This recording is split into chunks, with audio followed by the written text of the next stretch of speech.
எல்லாருக்கும் வணக்கம். இன்றைக்கி அண்ணன் காடுவெட்டி குருவண்ணனுடைய பிறந்த நாள். இன்றைக்கி ஒரு சமூக தலைவர் நான் ஒரு வருஷத்தில் பிறந்த நாளைக்கு அவரை பற்றி அண்ணனை பற்றி பேசுவேன்.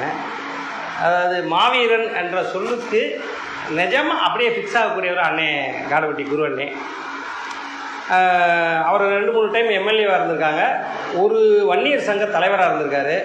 இப்போ வன்னியர் சமூகம் 18 உட்பிரிவுகளை ஒரு பேராக இணைச்சி வன்னியர் அப்படின்ற ஒரு பட்டத்தை உருவாக்கி அந்த சங்கத்துக்கு அண்ணன் தலைவராக இருந்திருக்காரு. அவர் சாகிற வரைக்கும் அவர் தான் தலைவராக இருந்திருக்காங்க.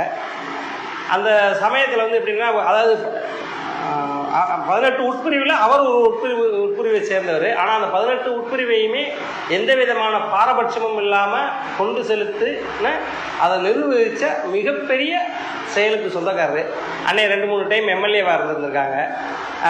அவங்க அந்த பீரியடில் அந்த இன்னைக்கு தமிழ்நாட்டில் வன்னியர் சமூகம் இடஒதுக்கீடில் மற்ற சமூக பொருளாதார முன்னேற்றங்கள் அடைஞ்சிருக்குன்னா டாக்டர் ராமதாஸ் ஐயா எந்த அளவுக்கு காரணமோ அதை விட ஒருபடி உசந்த காரணம் அன்னை காடுவெட்டி குருவண்ணே.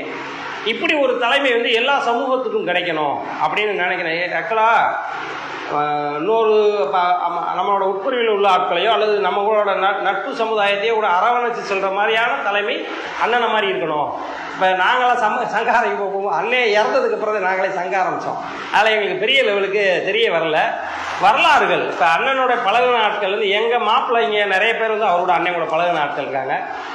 சமீபத்தில் எங்கள் மாப்பிள்ளை ஒருத்தர் பேசும்போது, அண்ணே மாமா மாவீரன்ற சொல்லுனா அப்படியே அந்த அடைமொழிக்கு சொந்தக்காரரே அண்ணே குருவண்ணே அப்படின்னு சொல்லி சொன்னார். இவையெல்லாம் நமக்கு கிரெடிட்ஸு. இப்போ இந்த மாதிரி இப்போ சாதாரணமாக எப்படின்னா அரசியலில் சமூக தலைவராக இருக்கவே அரசியல்வாதி ஆனவனே அவன் அந்த அளவு அவங்க டுபாகுரா மாறிடுவாங்க. அடுத்து எப்படின்னு கேட்டிங்கன்னா மலுமட்டத்தனம் வந்துடும்ன்றது. இப்படி இல்லாமலே சிலர் இருந்திருக்காங்க. இப்போ பார்த்தீங்கன்னா அவர் கோசி மணின்னு சொல்லி டெல்டா மண்டலத்தில் ஒருங்கிணைந்த தஞ்சாவூர் மாவட்டத்தினுடைய செயலாளராக போகும்போது அவருடைய காலகட்டத்தில் அவர் ஆக்சுவலாக அவமுடைய சமுதாயம், கல்லர் சமுதாயம், முத்தரையர் சமுதாயம் எல்லாத்துக்குமே அவரால் முடிஞ்ச வேலை வாய்ப்புகளை உருவாக்கி கொடுத்துருக்காரு. அந்த மாவட்டத்தில் உள்ள நீ வா ஐயாட்ட போனால் வேலை கிடச்சிருந்தியா அப்படின்னு ஒரு விஷயத்தை உருவாக்கி கொடுத்தது. அவர் இறந்துட்டார். அவரோட வாரிசுகள் இப்போ அரசியலில் இருக்காங்களா இல்லையானே தெரியல. ஆனாலும் இப்போ வரையும் பேர் சொல்லப்படுகிறது. அதே மாதிரி இங்கே திருச்சூரில் அவர் ஐயா தங்கப்பாண்டியன் ஐயா மினிஸ்டர். அவர் ஆக்சுவலாக டீச்சர் பேசிக்கலாம். அவர் மினிஸ்டர் ஆகிடுறாரு. அந்த பீரியடில் எப்படின்னா விருதுநகர் மாவட்டத்தில் ஏ கிரேட் கான்ட்ராக்டர்ஸ் யாருமே கல்லர் மரவராக முடியல இல்லை, யாருமே இல்லை. இருக்காங்க சின்ன சின்ன கான்ட்ராக்டராக போகும்போது இப்போ அரசியலில் அவர் ஒரு மாவட்ட செயலாளர்னு ஒருத்தர் தான் இருக்க முடியும். எம்எல்ஏ நம்ம இருக்கோம். சரி இவங்களை வேறு என்னடா தூக்கி விடலாம்னு போகும்போது தொழிலில் தூக்கி விடுன்னு எல்லாரும் ஏ கிரேட் கான்ட்ராக்டராகவும் இன்னைக்கு இருக்கிற அகமுடையர்களில் மறவர்களில் கல்லர்களில் யாராவது ஏ கிரேட் கான்ட்ராக்டராகவோ ஹைவேஸ் கான்ட்ராக்டராகவோ நம்பர் 1 பொருளாதாரத்தில் வளர்ந்தவங்களாக இருந்தாங்கன்னா அது அவர் வளர்த்து விட்டது. அவர் தங்கப்பாண்டியன் ஐயா பிஸ்னஸில் அவங்கள வளர்த்து விடுறாரு. இந்த மாதிரி இப்போ இவங்க தான் உதாரணம். இந்த மாதிரி ஒரு விஷயம் செஞ்சவர் தான் அன்னை காடுவெட்டி குருவண்ணே. பட் ஆனால் துரதிர்ஷ்டவசமாக அப்படி இருந்தால் இப்போ டெல்டா மண்டலத்தில் இந்த மாதிரி சமூகத்தில் உள்ள ஆளுகளை கூப்பிட்டு செய்கிறதுக்கு இப்போ உள்ள தலைவர்கள் பெரிய தலைவர்கள் யாருமே இல்லை. இப்போ அவங்க திமுகவில் இருக்கவங்களா இருக்கட்டும், அதிமுகவில் இருக்கிறவங்களா இருக்கட்டும், சமூகம் சார்ந்த விஷயத்தையோ அல்லது ஒட்டுமொத்த தமிழினம் சார்ந்த விஷயத்தை ஒரு விஷயத்தை சொன்னால் அந்த அவர் சார்ந்த சமூகம் தூக்கி சமந்துடும்.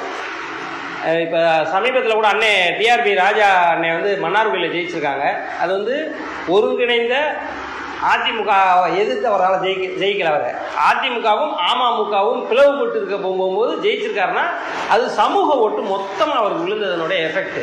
அதனால் இப்போ நம்ம மருதுசிறையில் உள்ள நிர்வாகிகள் எல்லாருமே அண்ணனை போய் பாருங்கள். நமக்கு ஜாதி பேச்சு பேசவே தேவையில்லை. நம்மளே இப்போ தமிழ் குடியில் ஏன்னா கல்லர்களுக்குமே நம்ம பேசுகிறோம், மறவர்களுக்கு நம்ம பேசுகிறோம், முத்திரையருக்கு பேசுகிறோம், எல்லாருக்கும் பேசுகிறதுனால நீங்கள் அவங்கள போய் பார்த்து அவங்கள உபயோகப்படுத்திக்கிறதுக்கு உண்டான பாருங்கள். ஏன்னா அவங்க செய்யலைன்றதே நிஜம். அவங்க ஆக்சுவலாக செய்யலைன்றது நிஜம், செய்ய முடியலைன்றது நிஜம். ஏன்னா அவங்க ஜாதி கிடையாதுன்னு சொல்லக்கூடியவங்க. தெரியாமல் ஒரு விஷயம் நட்பு என்பது எல்லாருக்கும் தெரிஞ்சிருந்தால் தான் நட்பு. யாருக்கும் தெரியாமல் ஒரு நட்பை நம்ம வளர்த்துக்க தேவையில்லை. தஞ்சாவூர் மாவட்ட நிர்வாகிகள்லாம் அவரை போய் பாருங்கள், விருதுநகர் மாவட்ட நிர்வாகிகள் அண்ணனை போய் பாருங்கள், அரசனை போய் பாருங்கள். ஒருத்தர் இப்போ மதுரை மாவட்டத்தில் நாங்கள் இருக்கோம், நாங்கள் இப்போ அன்னை மணிமாறன்கிட்ட எங்களுக்கு தேவையான விஷயத்தை கேட்டு வாங்கிக்கிறோம் ஆளுங்கட்சியாக இருக்கிறதுனால. மத்திய அரசில் தேவைன்னு சொன்னால் அங்கே உள்ள ஆட்கள்கிட்ட அன்னை கருப்பு முருகானந்தத்திட்ட பேசுங்க. இவை அனைத்துமே நம்ம சமூகத்தில் உள்ள கட்டமைப்பை வலுப்படுத்திக்கிறதுக்கு உண்டான ஒரு விஷயம். அதை நீங்கள் எல்லாருமே செய்யணும். இது எதுக்காக சொல்கிறேன்னா, இந்த விஷயம் நான் சொன்ன விஷயத்தில் செஞ்சவர் அன்னை காடுவெட்டி குருவண்ணே. அங்கங்கே உள்ள ஆட்கள் ஆக்சுவலாக தலித் எழில்மலைன்னு ஒருத்தரை வந்து எம்பி ஆக்கிடுறாங்க, பொன்னுச்சாமின்னு ஒருத்தரை வந்து எம்பி ஆக்கி மினிஸ்டர் ஆக்கிடுறாங்க. அவங்கள எல்லாரையுமே தான் சார்ந்த சமுதாயத்துக்கு உபயோகப்படுத்துகிறாரு, எதிர்த்தாப்புல இருக்க சமுதாயத்துக்கும் உபயோகப்படுத்துகிறாரு. இப்படி தான் செய்யணும். ஒரு தலைவர் இருந்தால் இப்படி தான் செய்யணும். ஏன்னா அவர் வந்து ஜாதி சங்க தலைவர், இன்னொரு அரசியல் கட்சியில் உள்ள எம்எல்ஏ, ரெண்டையுமே பேலன்ஸாக கொண்டு போயிருக்காருல. இந்த விஷயத்தை நம்ம செய்ய ஆரம்பிக்கணும். அதெல்லாம் நீங்கள் செய்யுங்க. அண்ணனுடைய பிறந்த நாளுக்கு வந்து 1000 முரண்பாடுகள் இருந்தாலும் அதெல்லாம் மீறின மிகப்பெரிய நல்ல சமூக தலைவர் அவர். அண்ணனோட பிறந்த நாளில் அவரோட நினைவை போற்றி வணங்குறோம்.